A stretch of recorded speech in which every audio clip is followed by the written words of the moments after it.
Hello, I'm Christian from Watch Guy Co UK and I want to show you today how to use a timegrapher. I've got a couple of watches lined up today and we're going to put them on the timegrapher and try to interpret what we see. I'm going to start off with the watch I'm wearing at the moment, a lovely Omega Constellation, and it probably isn't fully wound. It's 8:30 in the morning, I've just put it on and it's been lying on the bedside table overnight, so it'll be probably 2/3 wound.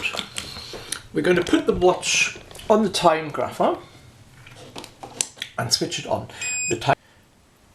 Firstly, we have to adjust the lift angle setting. I've already set that here to 49 degrees. That's what the Omega 564 movement has. If you don't have that right, your amplitude and beat error don't show correctly. Once we've done that, we can start it. It will automatically detect the beat rate, 19,800 beats per hour. That's correct. And now we can start interpreting what we see. We have a beat rate here of 0 to -1 second, so the watch is basically accurate. The amplitude for a watch that isn't fully wound, 242 degrees, 249 degrees is very good. The amplitude is basically the angle from one side of the balance where it stops to the other side of the balance where it stops again. So the arc of the circle that the balance runs through, 240 degrees. For a half-wound watch or less, that's very good. The beat error of 0.1 is near perfect. There's nothing you have to do here. And it shows us that the watch ticks at 19,800 beats per hour and has a lift angle of 49. We've adjusted that correctly. Looking at this graph, it does not get really any better than that. That's a perfectly clean, well-running watch. Nothing needs doing here. This is dial up. Now let's turn the watch a bit and turn it to crown up and see what that does to our timegrapher. And you can see there's a little wave here as we did that. Of course, it disturbs the watch. And now it's going a bit slower. Now it's going at -7. Before it went at 0, -10 for a positional variation. It also now, see, there's a little curve from the disturbance of the change, and now it's stabilizing again to -3. Very good. I mean, and in real life, this watch gains about 2 seconds a day on average. It is running very well. So now that's a very happy graph. Let's look at something less happy. And I've got a watch that I've got in for repair here. And let's look at this. Couple of things you can see. It looks a bit like somebody's spitting on the screen of the timegrapher. Let's forget about the beat rate and amplitude. It hasn't picked up yet, but this is the worrying bit. This line is, well, sort of straight. It's not straight, but this line looks terrible. That means that one side of the pallet fork has problems.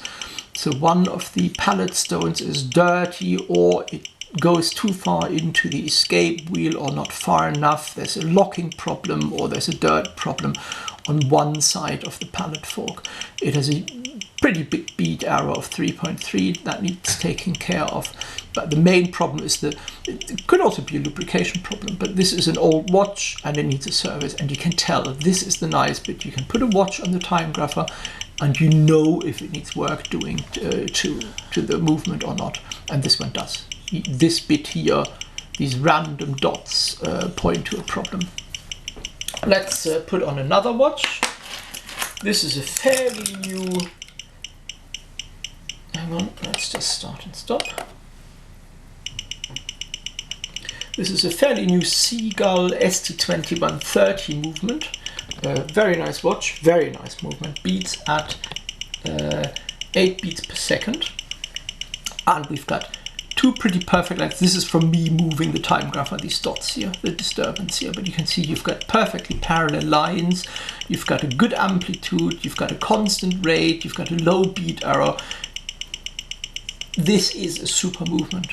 For the price you pay for the watch, this is great. These little dots, that's me talking and disturbing the table here a bit, so you can ignore those. This is a great movement. This is absolutely super. Let's see what positional variation does. We put it in crown up. and we have an almost unchanged performance. This is really as good as it gets. You can take a watch that is a lot more expensive and put it in the timegrapher, and you won't see any better than that. This is pretty perfect. Lastly, a word on the timegrapher itself. I'm using a model 1000 Chinese thingy that I bought for roughly, I think, £160, including postage. There's a lot of sneering out there on the internet. People saying, oh, these Chinese timegraphers, they aren't any good. My tutor has a very expensive Witchy, at least a £2,000 job, and we've run watches on both timegraphers, the same watch, and we get the same readings. There is, of course, a huge advantage of the Witchy that you can adjust all sorts of things. You can change the resolution of the display and what you see, and amplify the readings and all that. That is great, and it's very useful to have, but it isn't essential. Your £150 Chinese timegrapher does the trick. It works well. It shows exactly the same results as a Witchy does. It doesn't have all the functions, but for adjusting and checking a watch, it works just as well. 150 versus £2,000, for me, a no-brainer. If I have the money one day, or I stumble across a good used Witchy, I'm going to buy it. There's no two ways about it, but my Chinese timegrapher does the trick perfectly well. I hope you enjoyed this. I hope you'll buy a timegrapher and work with it. It's good fun. It tells you a lot. You can judge a movement without even opening the watch back, which is great.